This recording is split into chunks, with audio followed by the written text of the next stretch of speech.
gonna riff on the idea of divide and conquer.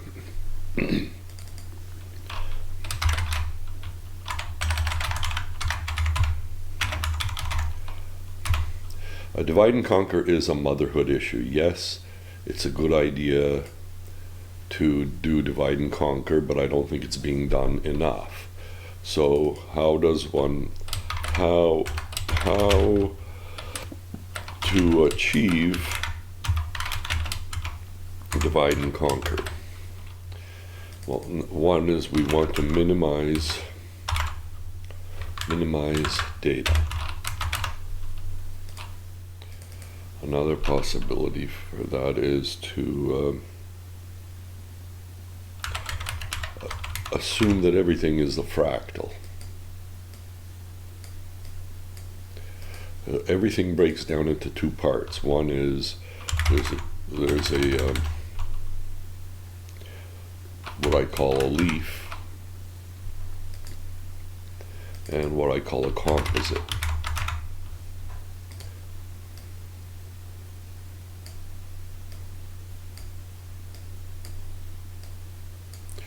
And every composite breaks down into further leaf and composite. So that's 50,000 foot level idea of how divide and conquer works. How do you accomplish that? What do we need to achieve divide and conquer? We need isolation. And many people talk about encapsulation.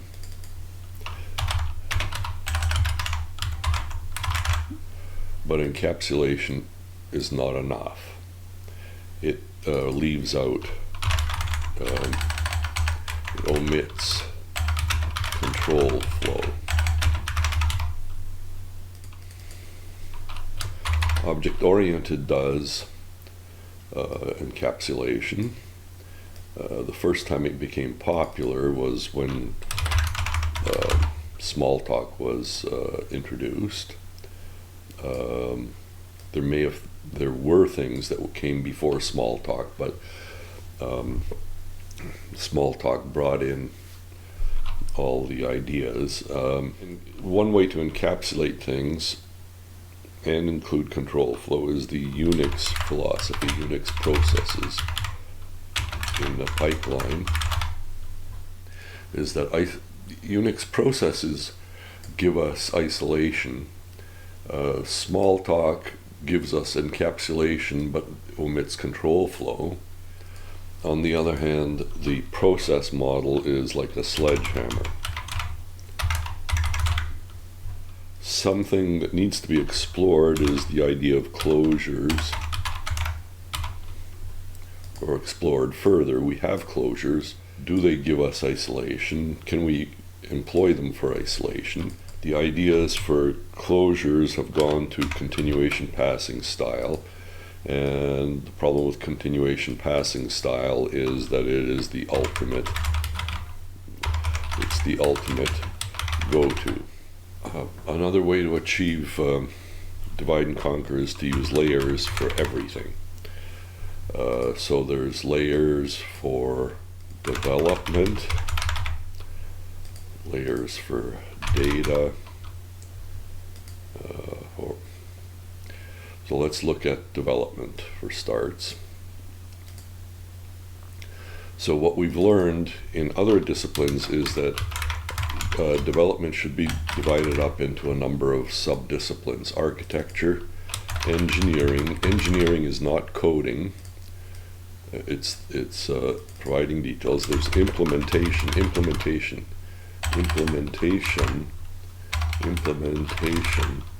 is coding, and then there's Q&A, there's or testing, maybe there's deployment, where deployment breaks down into regression testing, actual delivery, There's sort of rebuilding the system, versioning. These are all aspects of deployment. Aspects of architecture. So all of these things are associated with development. Well, let's look at engineering. You can do, there's realization. So whatever the architect said, let's just make it work that way. Then there's optimization. There's UX. There's security, locksmithing. All of these are parts of engineering. Architecture likewise has a UX component, a general design component. We don't worry about optimization in architecture. We leave that to optimization engineering. An engineer who's good at optimizing things will first we'll get an engineer to just make the thing work. Then we get an engineer to optimize the thing that works. And that kind of engineer will look at the code and decide whether there's general refactor, or there's maintenance.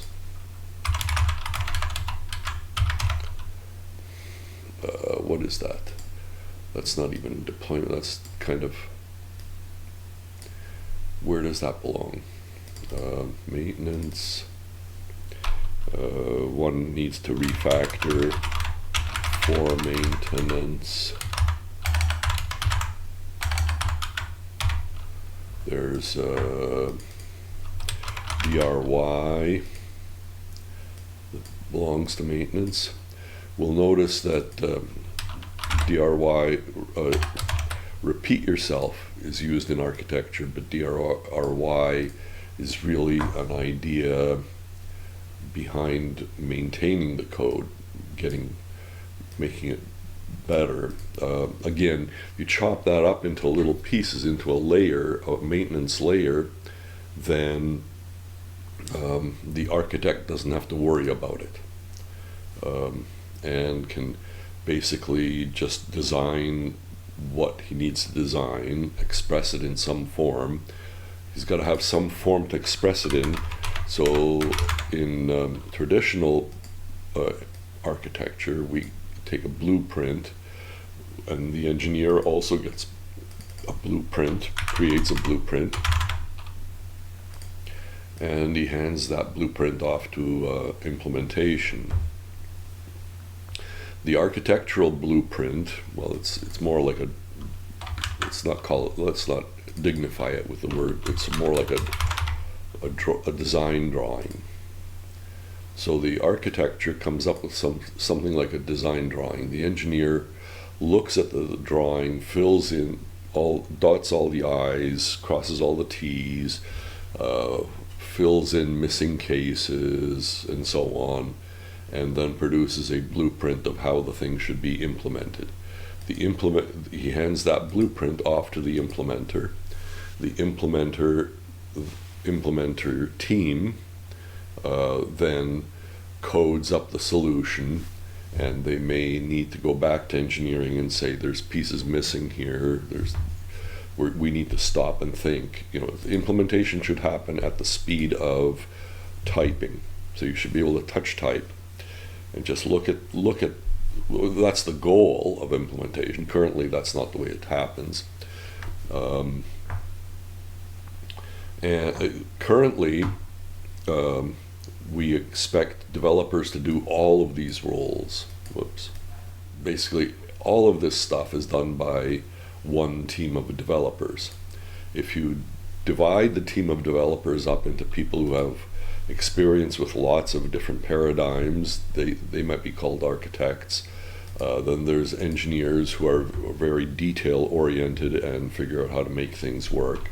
There's also research, R&D. So there's for a specific problem.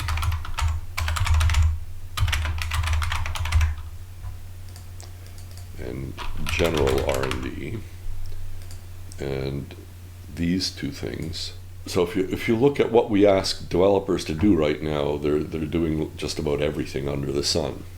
We can try to divide them up. So junior coders, ones who understand different languages and figure out the ins and outs of particular languages, can be implementers. Engineers can be detail-oriented people.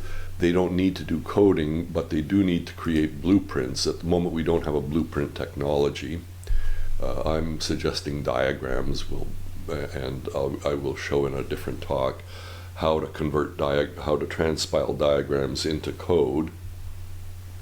An architect also comes up with some sort of diagram or drawing or some way of communicating to the engineering team what needs to be done.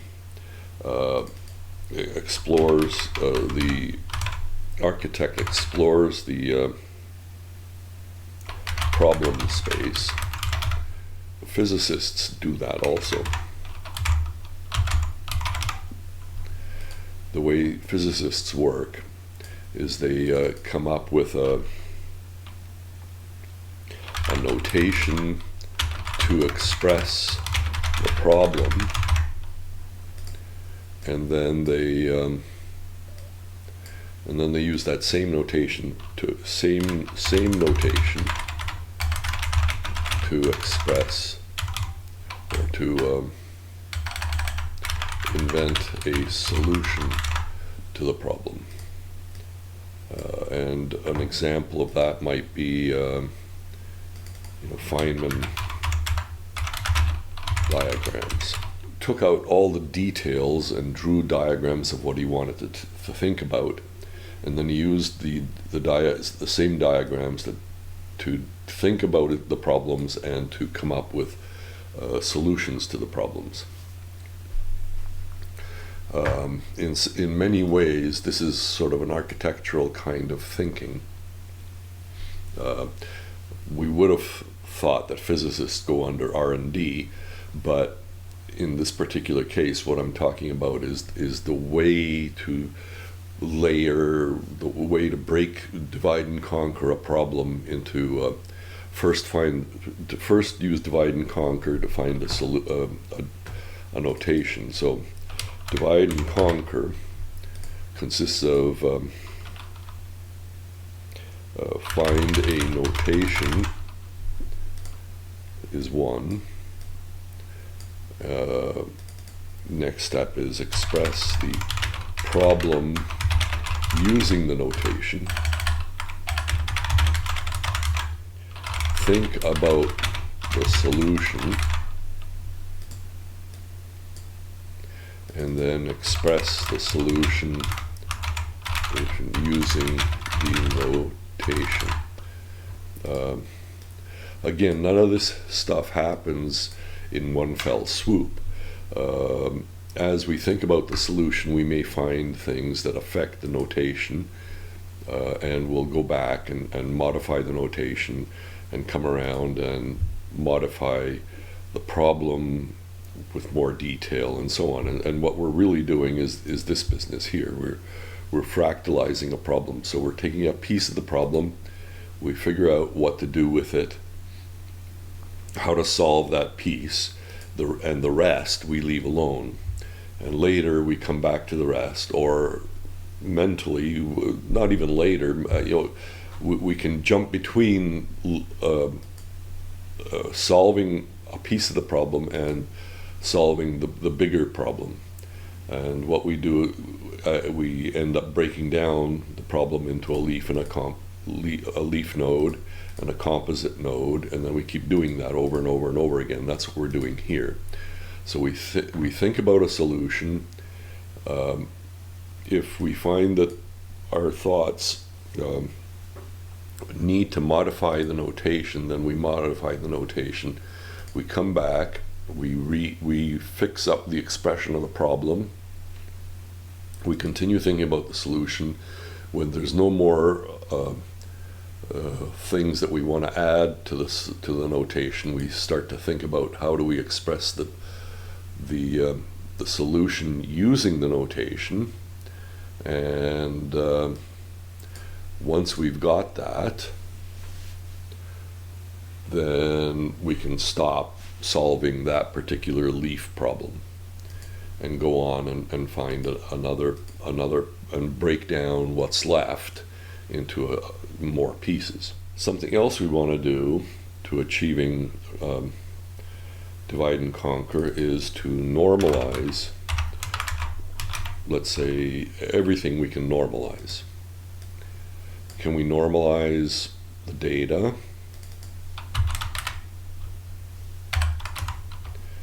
Can we normalize the control flow?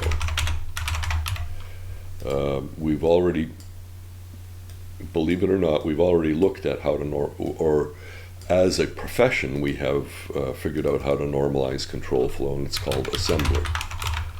And if we look at assembler, it's normalized into triples. And the triples are an instruction and operand 1 and operand 2.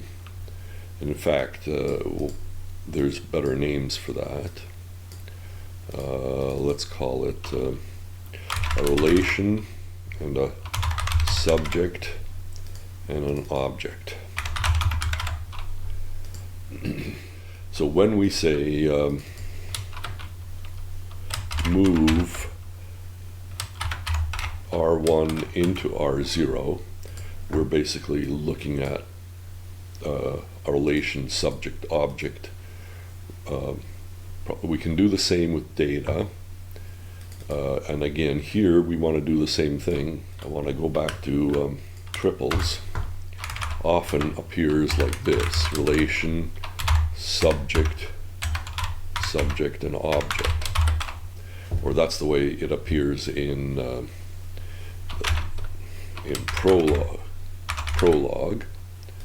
In Lisp, we would say relation with no commas, subject and object, and no dot at the end, and that would be Lisp format, Lisp or scheme format.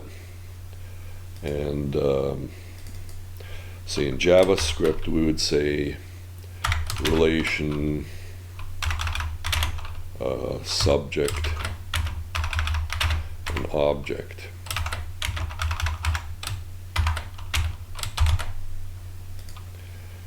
And in general, we would say relation subject object all in one line. So that's what we really want to do. And when we do this we break data up into triples, I call it a fact base.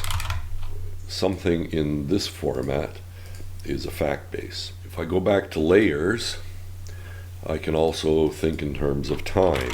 Traditionally, we break things up into two kinds of time. There's compile time and there's runtime. And that's actually a little bit of a lie. What we really do is we have compile time, and then we break runtime up into two parts, which is load time and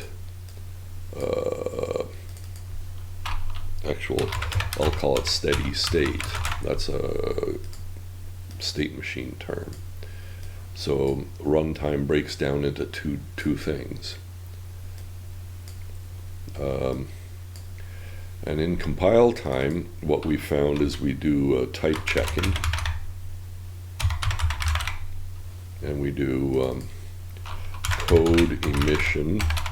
Let's go back to processes. Well, in fact, processes, threads. Let's call it threads. And threads are really Unix processes are in fact a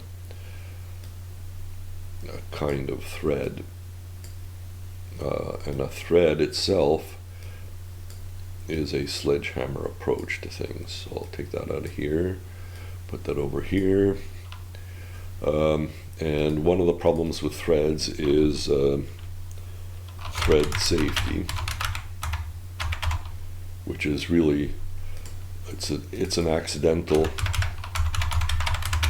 complexity, and it's due to the idea of memory sharing. And it turns out that memory sharing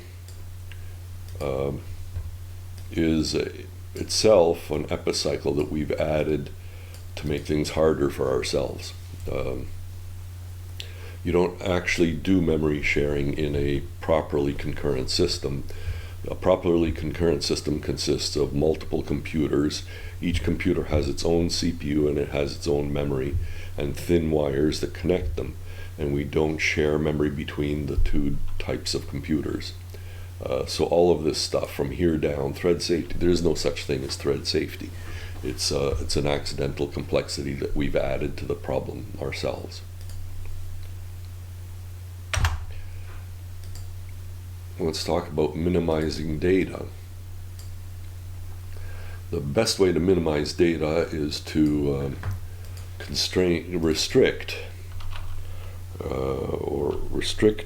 data flow.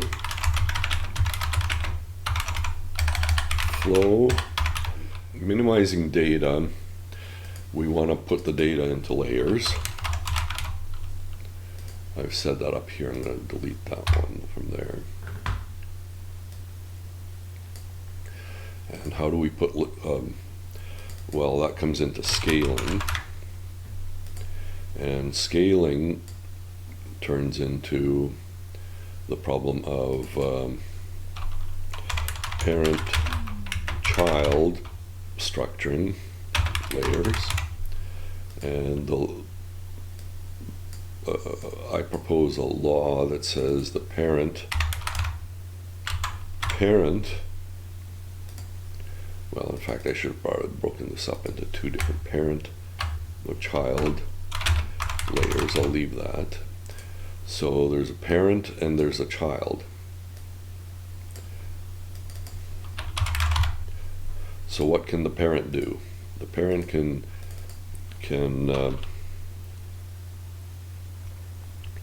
one, it can command the child to perform an action. It can receive information from a child,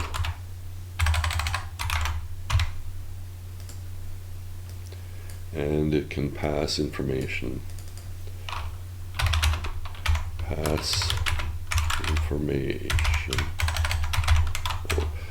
It can filtered information. Let's put it that way. Info to parent of the parent. There we go. So the parent does that, or that, or that. A child can perform an action when commanded. It can, there we go. It can send, maybe filtered, send information to parent, and that's about it for a child. These two belong up here, and basically in all cases a parent is a composite.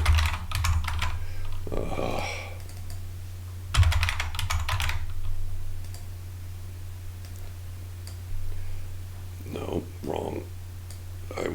A parent is always a composite, and a child might be a composite, or it might be a leaf.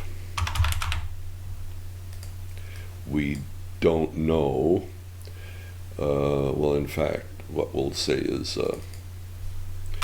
let's say it's a part or a component. A child is a component, and it could be a composite or leaf, and a parent is also a component. Can I do this? Bang, yes, there we go. A parent is a component, but we know because it's a parent that it's always a composite kind of component.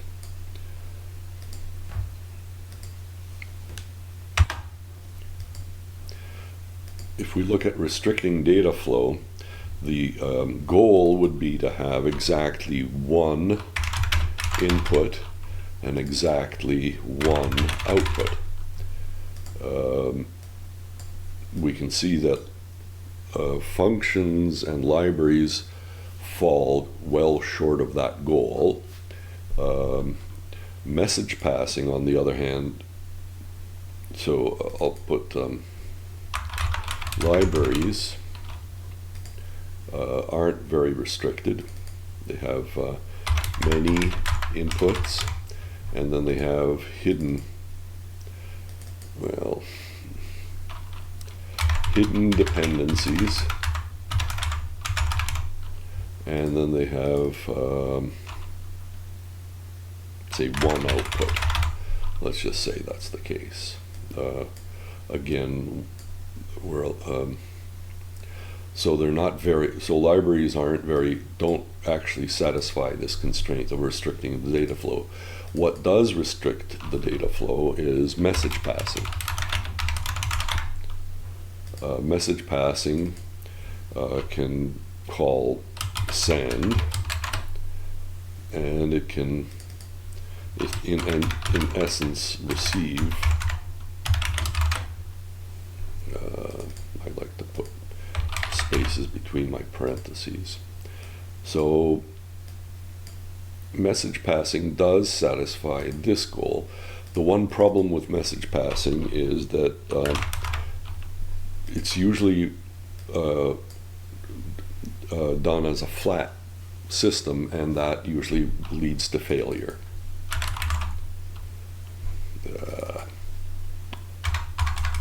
There we go. Failure. The trick to doing that, though, is to use hierarchical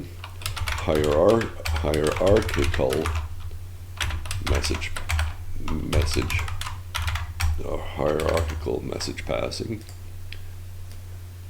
and then that starts getting into this parent-child business. I won't show a connection there, but that's a success. That's a path to success.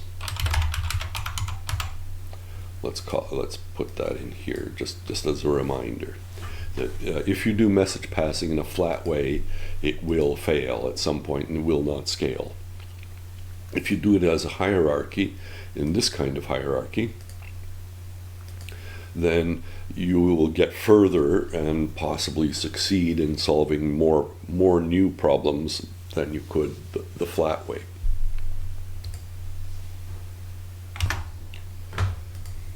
A major issue is in performing divide and conquer is defer as much as you can. So can we defer? So how do you defer, let's say, data? So the trick here is to build data structures that only include the information you need at a given point over time. So this is actually a time relationship. Getting rid of time is basically always a bad idea, but that is what we're doing. And here's an example. If you look at this mind map as a whole, it becomes very hard to read because there's way too much detail on it. If you look at this mind map as I evolved it over time, then it becomes a lot simpler or a lot more easy to follow what I was thinking. If we talk about deferring data, then one of the things that enters into is with respect to runtime, load time, and steady state stuff. So one thing the compiler does is it defers some of the data, so some fix-ups are deferred, and they're fixed up at the load time.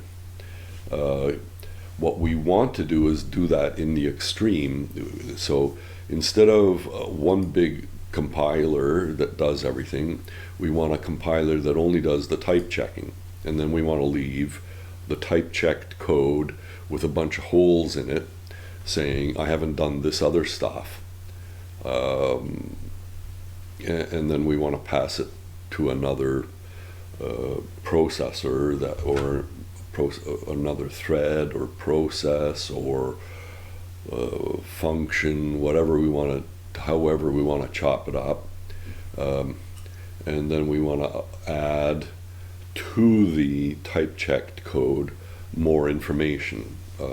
For example, what we do with the compiler is we do all the type checking, and then we do the code emission. Can we chop that up even more? I certainly did that with an Eiffel compiler. The Eiffel compiler type checking was much more difficult than it was, say, for a C compiler. In Eiffel, it was checking classes and walking class hierarchies to see if things hung together correctly. And it tried to do all of that in one fell swoop, ended up hitting the disk an awful lot and slowing itself down.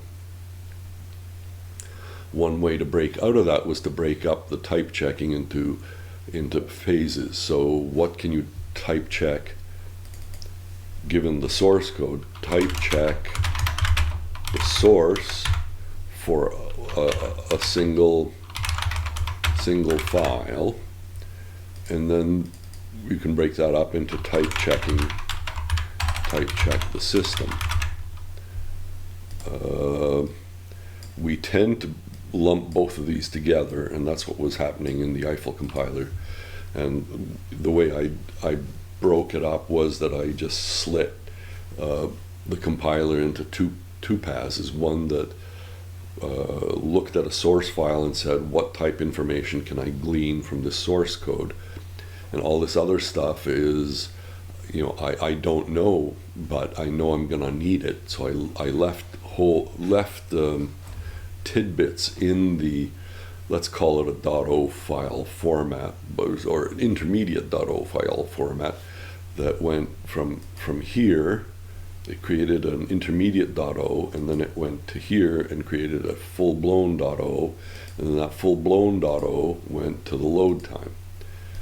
And that is the type of thinking we need to apply to everything that we code up. Do we need to know everything in this data structure at this time, or is there something we can leave alone? Is there something we can know from the structure of the file that we're reading, and we can fill that in, and the other stuff we just leave alone for another pass to handle? And that's the Unix mentality, is do one thing and do one thing well. And that we need to apply that kind of thinking over and over and over again in layers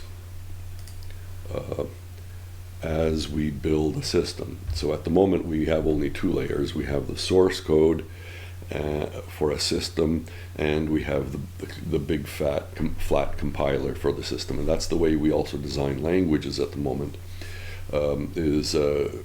we stick things like plus and minus and times and divide operators into a language, but we don't actually need them at every step in writing the code. We can write code without plus, minus, times, and divide, and then pass it on to another layer that says, for example, let's say we write everything as a function. And so we say, I want to add these two numbers, but I'll leave that as a function to be resolved later in a further pass. And then further down into the implementation, we would then resolve how to add two numbers. And that would be done with a language that allows us to, worry about the details of adding two numbers together.